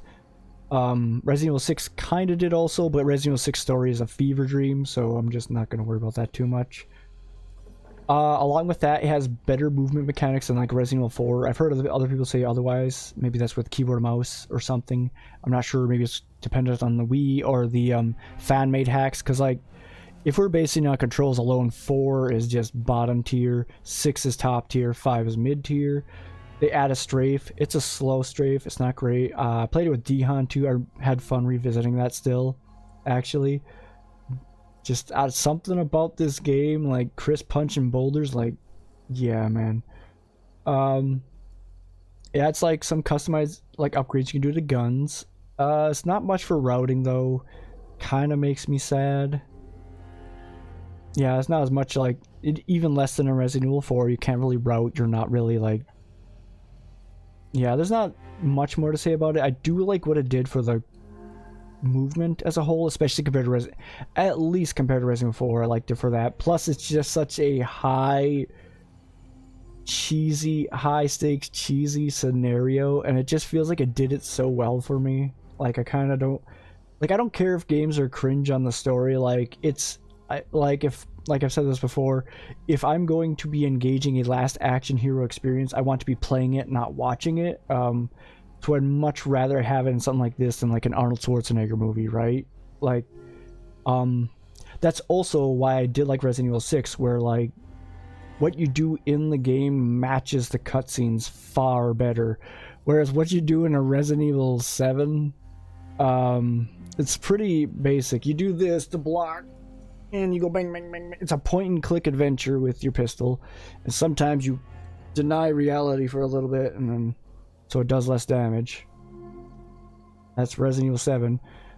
This game, you do more of what you see in the cutscenes. Like Wesker's punching you in the face. Well, now you're going to do a QTE in the middle of catching him off guard. So you go from getting punched in the face by Wesker, and then he goes for a punch, and you dodge, and you're punching him, and then you just floor him on the ground with your QTEs. So where do I put that here? I don't know if I put it over Village. Well, I think I do put it over Village still, because I do like the co-op aspect of it still. I still like co-op games. I feel like it had better movement than 4. Not unequivocally better as a whole, but I like the story delivery more. 4 is a little bit too cheesy for me. I think for some people, they might like that more, and that makes sense. It's a lot more lighthearted. It's a big reason I think I like 6 more than like a 7 or 8. 7 or 8 feel a little bit too serious, a little bit too dry, like they're taking themselves a little bit too seriously, and it doesn't come off very well. So I can understand why somebody might like a campy, cheesy thing of a Resident Evil 4. That absolutely makes sense. Speaking of story delivery, Resident Evil 3. How many hours do I have in Resident Evil 3? Hold on. I gotta look at this. This is important to point out. Resident Evil 3 Remake. I have 8 hours in the game. I'm pretty sure I've beaten it twice. One that was probably faster than the other or something. I've at least beat it once, and I have 8 hours. There is not... The story delivery is... First of all, I will say is like better than Resident Evil 2 by a lot. I really like what they did with Jill and Carlos as a whole. It's a bit over the top. You know, there's rocket launchers getting shot out in neutral, basically. You know, I like how that approach was taken, and I like how it's like over the top. It's kind of like a Resident Evil 5. Some of it is not well done. The hospital section is a lot bigger. I kind of like that, but then it ends up with a survival section at the end, which is kind of intolerable, insufferable. It's not great. They kind of missed out on other sections too. Like, there's no real clock tower. There's no real park. Kind of just removed a lot of the game in general. Not much for routing or pacing. Nemesis kind of just teleports around, which that actually does deter a lot from it. Like, whereas Mr. X is actively moving around and not in a unorganic way, I guess. Inorganic. Like, he's moving naturally through the level, and that's what adds that level to Mr. X. And much like with Resident Evil 6, how you are more engaged with everything at all times. You don't have iframes just randomly. Stuff like that. An enemy that just teleports around a lot does this all supernatural stuff for no other reason than to just do a got 'em or whatever, or to like get out of there as fast as possible for other reasons. Like, when your enemies are doing things that don't make sense to the laws of any universe, and I'm like looking directly at it, it's gonna pull me back a little bit, you know. So the gameplay itself is a bit absent from this game. The dodging it exists. It's not terrible, but it's not great on the gameplay end. The story is better. Dog Nemesis at the end with the acid section is apparently busted on the FOV. It's not just me. Other people noticed that too. I hated that field of view so much. It's like reminiscent of 7 and Village. Like, yeah, what have they done to my boy? Exactly. It's I think the only thing they improved from the first game was giving the hospital section a bit more depth, and that's that's pretty much it. And even then, they kind of end that one off on a on a fizzle. So, where do I put this one as a whole? It doesn't really bring anything to the table that's new and impressive. And but I don't think what it brings I hate enough to put it lower. I just feel like the main problem it has is it just didn't really bring enough of what it even brought there. Yeah, so it's kind of like just, it's a bad game compared to most other games I've played here, and that's the it's compared to Resident Evil, man. It has big shoes to fill, you know. But yeah, it's not like it's fun. It's fine. It's, yeah, you know, I'm biased. Resident Evil games are like, this is where you want most AAA games to be. Am I right, guys? Anyways, Resident Evil Revelations 2. You know, similar to the delivery in Resident Evil Revelations, the aesthetic is less than I'd like. Whereas this one's like a ship, a more calm in the middle of a storm. This is like Resident Evil 7 levels of aesthetic. It's like some weird, like the hills have eyes kind of aesthetic, where you have the family of cannibals or something like that. It's like that style of aesthetic, so it puts me off in that regard. But 2 players, we're missing 2 players from this game, we're missing 2 players from this. I want more 2-player games. I know, I'm not to mention, not only that, but the 2 players have different abilities. So like, it's what I wanted from Zero. And the only reason I haven't played it is because I kind of wanted to play with Dragon, but I don't think it's her style, and you can't play it online that easily without Steam in-home play. So I'm really trying to hold off on playing until I get Dragon to play it with me. I don't think she really wants to, and I get it. Like, the aesthetic is a bit much for me, but like, I played one campaign with her. I'm like, yeah, this is kind of sick. So I'm putting it up here. No, I don't think I put it right here. Like, what it brings to the game as far as like some of the style and stuff. Maybe the episodic stuff less so, but as a co-op experience, I like it a lot more than Resident Evil 5. And I think that puts it up just high enough above that. Plus, the story isn't bad. It's like, does a pretty good job with the story.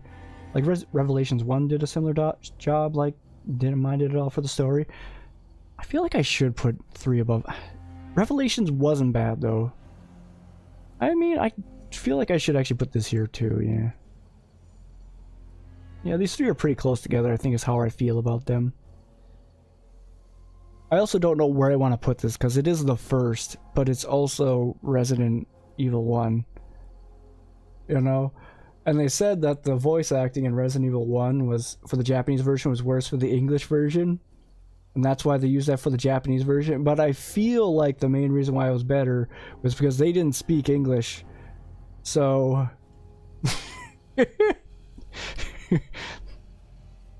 They're dangerous monsters.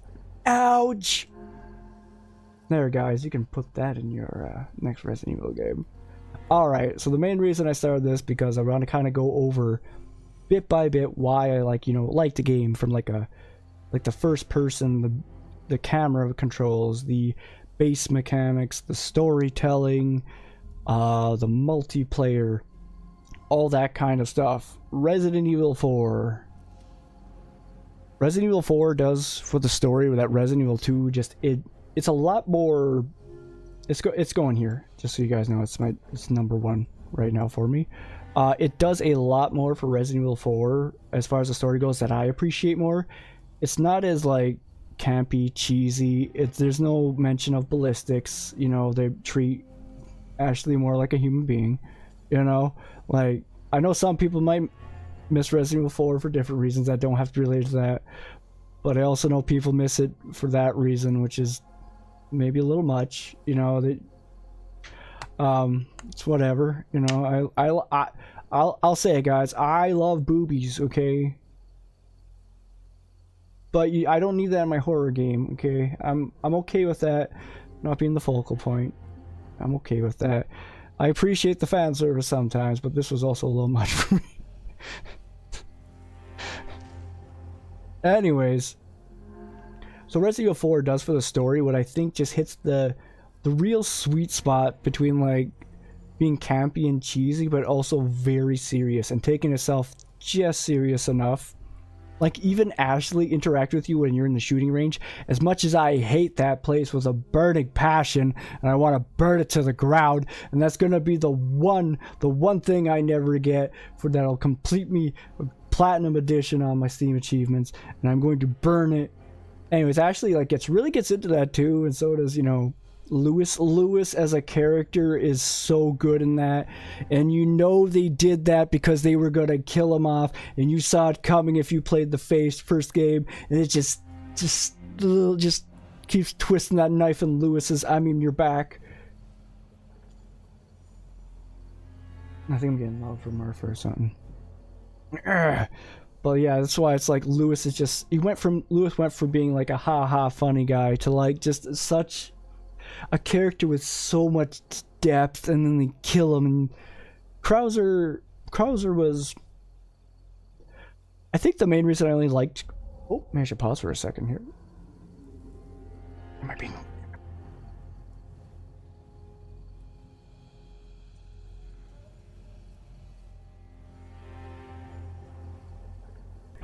Drake's just grabbing a few things like clothes and that. But yeah, like, Krauser is a character. I think the only reason why I might like the original Krauser more is because he was kind of very cheesy, a very kind of almost like one note kind of character with that voice and stuff. And I think it's the main reason why it was appealing to me. So I don't want to say new Krauser is worse, just because his voice is it feels a little more strained when he's talking normally, but when he's like shouting as a character, like in the middle of combat, it does add a layer of depth to that fight. So like that stuff with that too, with like the characters in there. Also the fact that Krauser almost seemed like in his last moments when you were putting the knife in his heart, he realized he had gone too far, he had been taken over by the Plaga, so on, so forth. And I feel like that maybe it's just me just doing a theory, but that's just a theory, a game theory kind of thing approach to it. Maybe that's not something people took away from that game, but I also felt like Hollow Knight, like the night is actually, every time you die is a new night just traveling into that area, because you're all one single void and then you find the shade, and that's a whole thing, but nobody ever mentions that inside the lore of Hollow Knight, so I don't know what's actually going on there. Also, it's probably just a metaphor for autism. Anyways, we got anyways, Krauser, yeah, he's pretty cool in that one. I still like him. Ada as a voice actress, I don't know why, but I know they got the actual voice actress to do that, so maybe they kind of liked her role in that still, her voice for that character. And she does kind of have that kind of like bored tone that would still fit for Ada, so I don't want to say it's even bad, but there are just points where like I see the character model talking and it doesn't seem to fit very well with the voice being in that character, if that makes any sense. Like, whereas other characters like Lewis and Leon and Ashley all kind of like present themselves in a way that feels like they are actually that character, Ada's voice kind of feels like disembodied. If I were to actually relate it to something, I saw Bach Basoup doing this, and he had a mod on. It was a bunch of mods in general. Shoutouts to Bach. Yeah, I watch a bit of his stuff. I like his take on the series in general, even if I don't agree with it. So, with every bit of it, but I'm gonna shout him out. He's one of the main guys I watch on horror content in general too. So, yeah.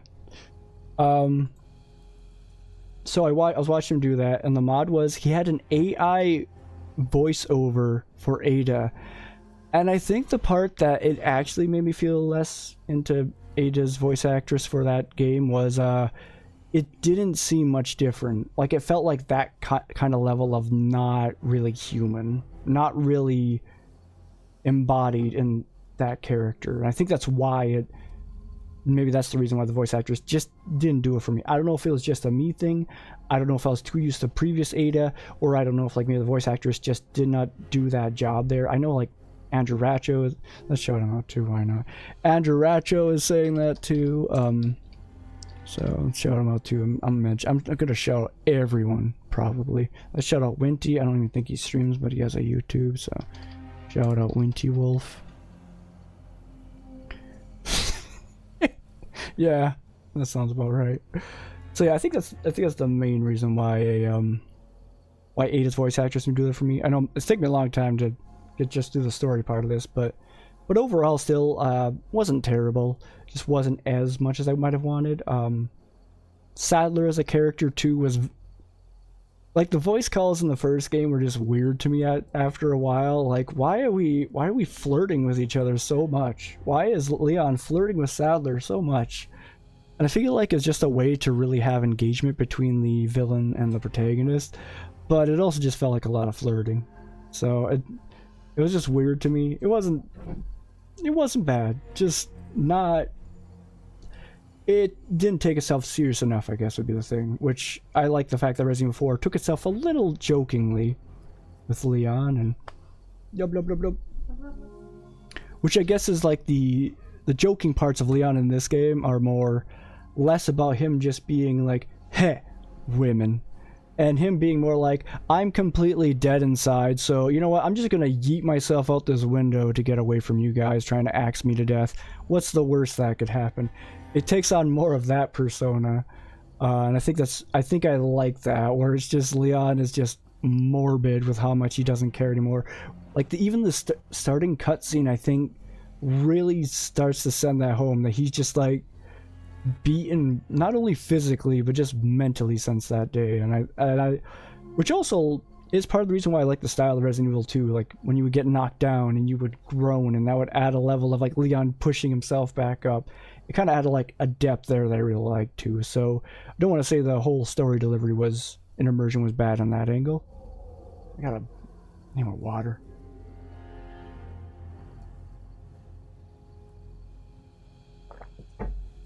So yeah, story-wise, the best in the game. Base mechanics, second to Resident Evil 6. This game is not easy and is kind of unforgiving. Like in Resident Evil 6, you climb a ladder and someone's shooting at you, you're getting shot off the ladder. That's a similar thing with Resident Evil 4. It is if you're climbing a ladder and an enemy's attacking you, you're getting knocked off the ladder. You don't really have some iframes, and they're in like weird parts of the game. Don't quite get. It's like when you're rising sometimes or doing certain animations, you have iframes. But like a lot of times you are vulnerable, and you should be treating a lot of moments like that. There is no like shortcut to like many bosses besides the rocket launcher or infinite rocket launcher glitch. Excuse me. The infinite rocket launcher glitch has been patched out. I also think the door unlock glitches have been patched out too. And the rocket launcher, you can only get 2 per run, and they're very expensive. Very handy for getting S+. But yeah, the base mechanics in this game are like second to Resident Evil 6, and the things that you can do, you takes multiple shots sometimes to get an enemy to stagger, so that's like kind of a high risk, high reward thing that you kind of deal with. Learning to parry is really good. Tough to do. There's like the way the thing flashes and it says space is not directly equivalent to when you should be parrying the move, which was actually part of the issue I had learning to parry, because my mind is telling me, oh, maybe I should watch for that prompt more and try to gauge when that flashes, but that's not actually tied into that properly. I don't even know if that's a frame rate thing with mine too, but basically I wish that was a little different. Like I don't want to see that prompt flash up there and like it's telling me I can parry the move, I guess is the best way I should take it, but it's also confusing about when I should parry still, because I can do it like after or like before it's even activated and get it, but I can do it while it's there and still miss the parry. So that's why it's like still weird to me as far as a mechanic. It's like a Dark Souls, and I'm like trying to switch a weapon, and I push the button, and I see it flash on the screen, and I'm like, okay, that's switching now. Like, nope, I'm still stuck in my flask animation. And for how much that game also does buffered inputs all the time, I'm like, well, when can I switch my weapon? Like, when am I allowed? Like, I'm gonna roll. If I hit the B button in the middle of that flask thing, my dude was rolling a year later. Like, that is always getting buffered. Why can't I switch? I don't need to get on that rant, but it's like that. It's where like I want that like that feedback to line up better. Otherwise, it's just sending. It's just red herring, I guess. It's false alarms or something like that. But like the base controls are good about how you can run past enemies, parrying, kicking, a lot of ways you can move. You have to treat a lot of situations as being very dire because you don't have like a lot of free you don't have free iframes. You can't throw a grenade and it's not going to hurt you like in a Resident Evil 2. And I actually appreciate that, the level of tension it can add. There's some things too with like the Gyarados and that I don't like them that much as an enemy.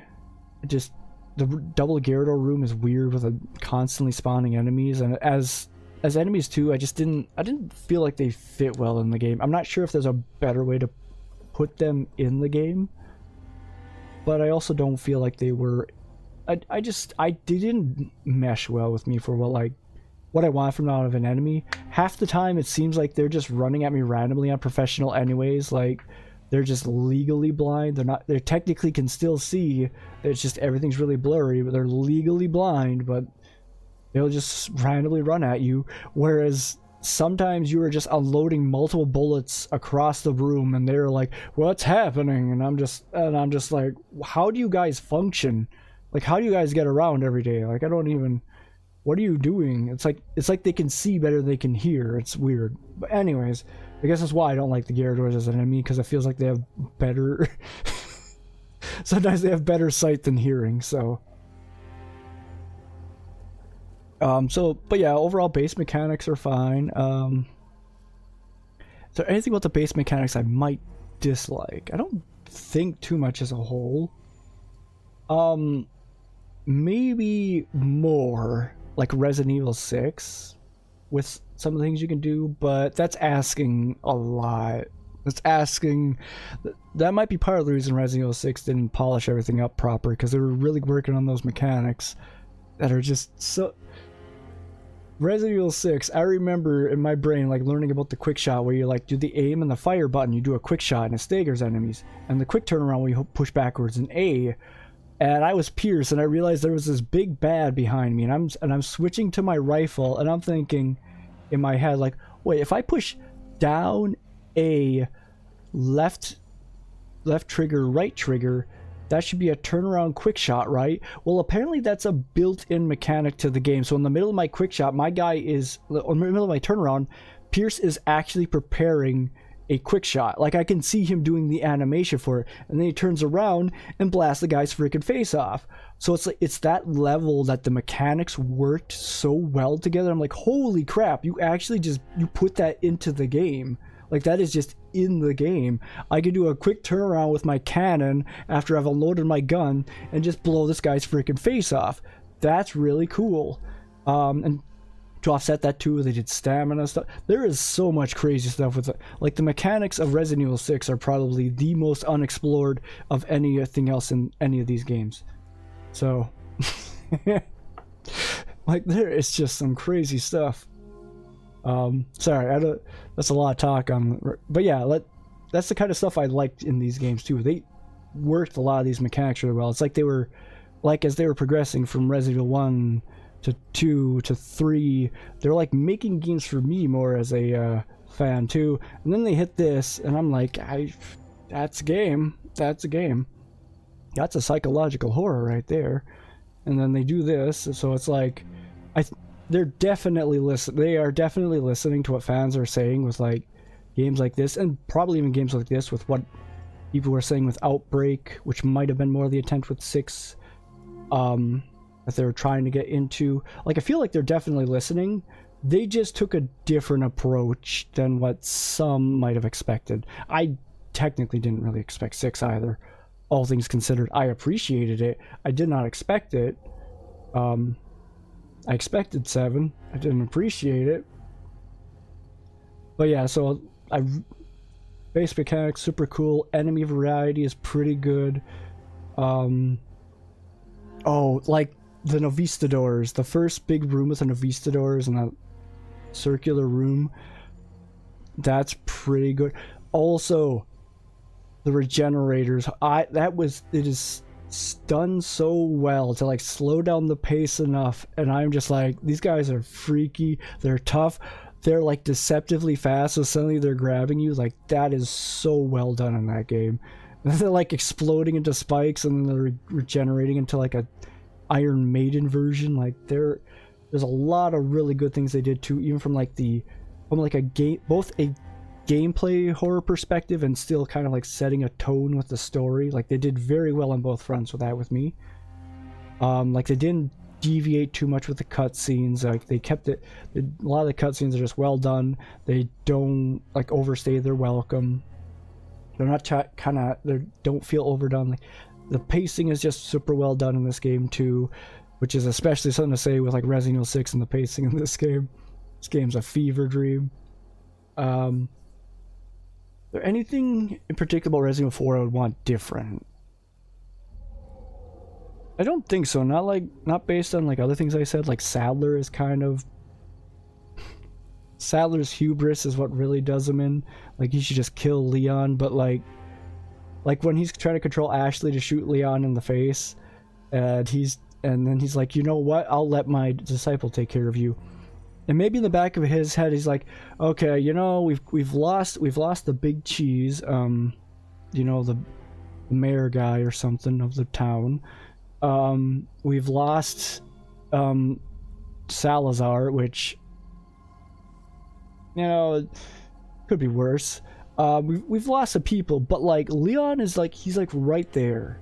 He's like right there.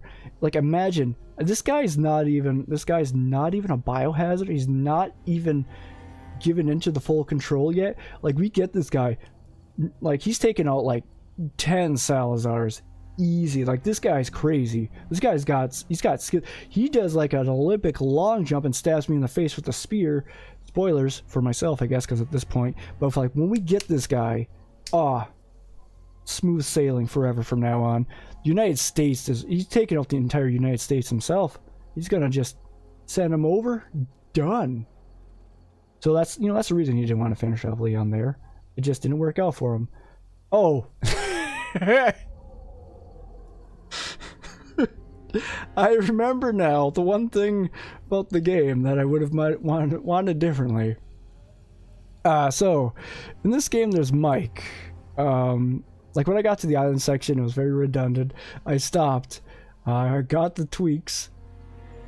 Started playing again more. Finished the game. But the Mike section in this game is, there's just suddenly this guy in this helicopter. He's talking all cocky and confident. Leon is like, yeah, this guy's great. I love Mike. Good old days with Mike. I have no idea who Mike is. Nobody has any idea who his Mike is. Apparently Hunnigan's friend.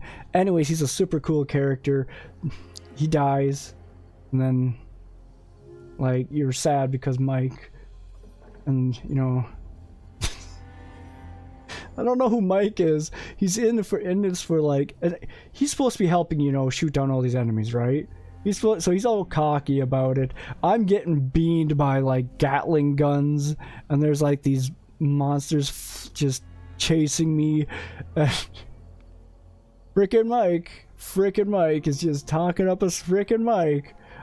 I'm like, you're getting pinned down from all. It's like Resident Evil 6 style with how much you can't see what's happening at times. Resident Evil 5 style with how much you're just getting beaten down from all angles, and you're expected to just run through. And I'm just like, okay, it's like you took the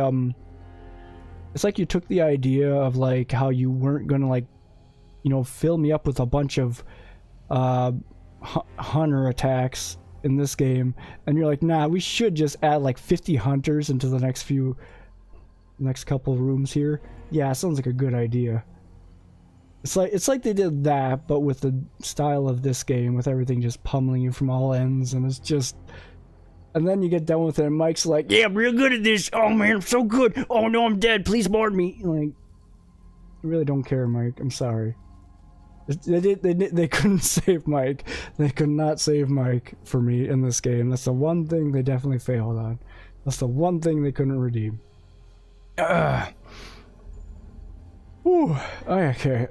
Anything else to mention as far as that goes? I think I'm good there. As far as things I would want them to add, the Mercenaries mode added some really cool stuff. I haven't played too much of it. I probably should a little bit. Maybe should do that soon even. I would love to see a randomizer for this game. There's already kind of one that was just a very fundamental item randomizer. I like pairing that with like this hardcore mod that lets you like tweak even key item placements too, so it made it really cool. You had to be careful about that because you don't want to you need smaller keys for some of the key items, so try to farm smaller keys if you can. If you don't get small keys, consider resetting, stuff like that. But also like seeing the mercenaries mode, and I'm pretty sure I saw another mod Wakba Soup was playing where he was playing as Krauser. And it got me thinking more. You have these big doors that you pass every once in a while, like in the going to the town section, probably when you're loading stuff. Resident Evil 5 had similar stuff to Resident Evil 6, where you would get up to a door, you wait for your partner, you both go through the heavy door. You have characters like Lewis, you have characters like Krauser, about Wesker's to becoming Ada, and I don't know if this is the approach they're going to do with Resident Evil 4, or even Resident Evil 5 or 6, but if they could add a co-op mode on top of the mercenaries mode, like kind of just remove cutscenes in general, right? And you just maybe ramp up the difficulty, maybe bring in Mad Chainsaw mode with that. Like, I think that would be a really good addition. It might be asking a lot. If that was a DLC, I would most certainly pay for it. Like, take my shut up and take my money. If there was a co-op chainsaw mode, like you search for the key items, maybe a randomizer mode, that's not as necessary, but like just allow me to play as Lewis with my pipe. Kind of create a fundamental way to kind of have Leon and Lewis just wandering around from location to location, and collecting key items, hitting people in the face, working together, fighting off crazy chainsaw dudes, ramping up the difficulty just a little bit, maybe creating a new mode for that, like the Mad Chainsaw mode, if you really want to ramp it up. And I just think that stuff would be just super cool to like be able to play with a friend, even if it's not like built into the story like a Resident Evil 6 or 5. I feel like that's a better way to approach a multiplayer format to this, is to just have someone replay the game with you who maybe wasn't sure they'd like this kind of game, and maybe it'd get them a little more interested, to share it with a friend. Plus, you have the ability to kind of explore locations. You can let your friend do it. They're, yeah, go in there. Yeah, it's fine. They find a tripwire. Like, yeah, that's in there. And I think that would be and I don't know if that's what they'll do. I don't know if that's even something they can do. It could be something they're planning, but they're not sure. Maybe that's something for Resident Evil 5 too, to explore more. But I think if they were to do it, that would be the way I'd recommend it. Although I do like how in Resident Evil 5 there's actually a female character who isn't like, maybe it's not a big deal, but like you have Chris, Leon, Jill, Leon, Chris and Leon, and 6, Ethan.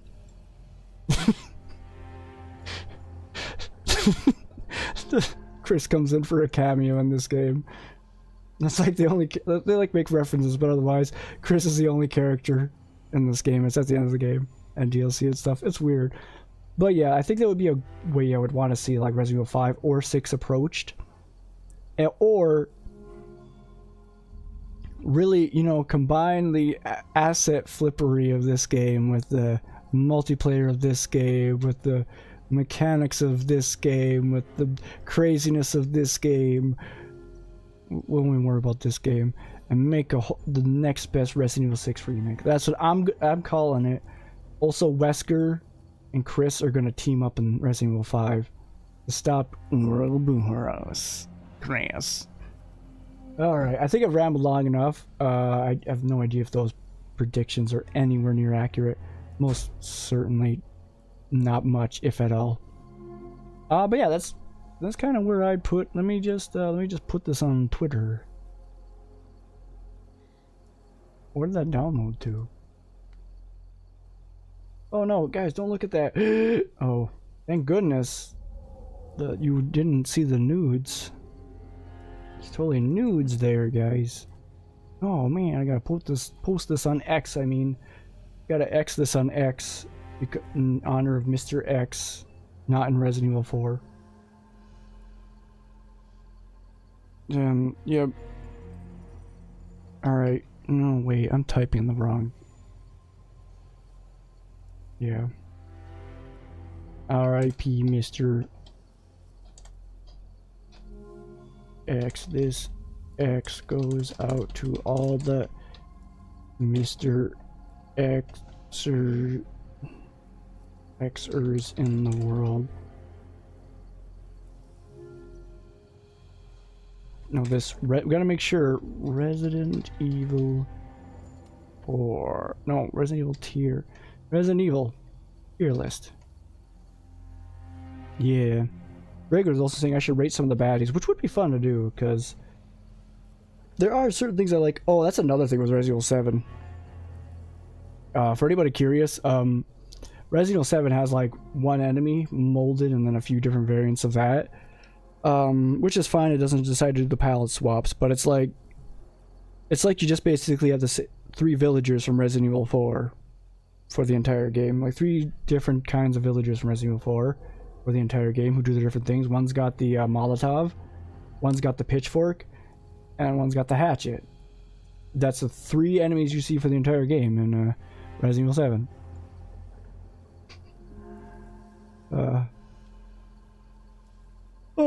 It's like Resident Evil 4, or not Resident Evil, I just said that. It's like Resident Evil 0 with a zombie, a dog, and slugs, except they're not that dynamic. It's probably more dynamic. I haven't played Resident Evil 7. I shouldn't trash on it too much. Here's the thing with Resident Evil 7, I should say too. It is a more well-made game than like a good chunk of these.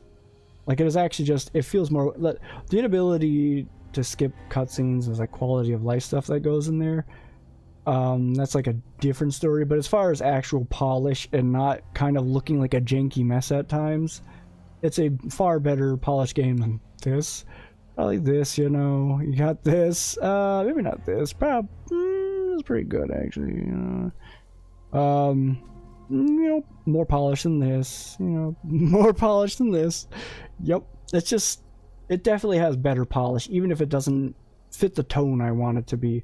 It's not bad, it's just not anything I actually want from Resident Evil. Which I know, it's a controversial thing to say for Resident Evil purists, I guess. I got 1, 2, and 3 original up here. I just realized I didn't normally rank this one so high, but looking at it more, it's like, yeah, if I played it as a kid, I would have gobbled that up. I don't know if I would have felt the same way about 4 or 6. Like, if I had played 4 when I was younger, maybe I would feel more about rating it higher. If I hadn't played 6, maybe I would rank that lower, but I also just like core mechanics, like core movement mechanics in games, and this is just kind of crazy for that, if weirdly dumb about it at times, and where it puts you at places. It's also a mess. Like, there's like so many reasons where like I could see myself hating this game almost as much as Dark Souls. I don't necessarily hate Dark Souls that much, but but you get the idea. Anyways, I might take a little break. How long have I been going? 2 hours. It's already past 1 in the morning. Do I play I think we play a little bit. I should take a break though. I should take a break. So I'm gonna close out of that. Wait, what? Why'd you phrase it like that? Scaring me. So I forgot how to do stuff here. Gotta find stuff.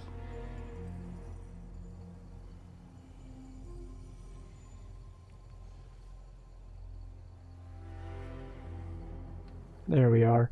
But I figure what I'm gonna do here is just a little bit S plus practice.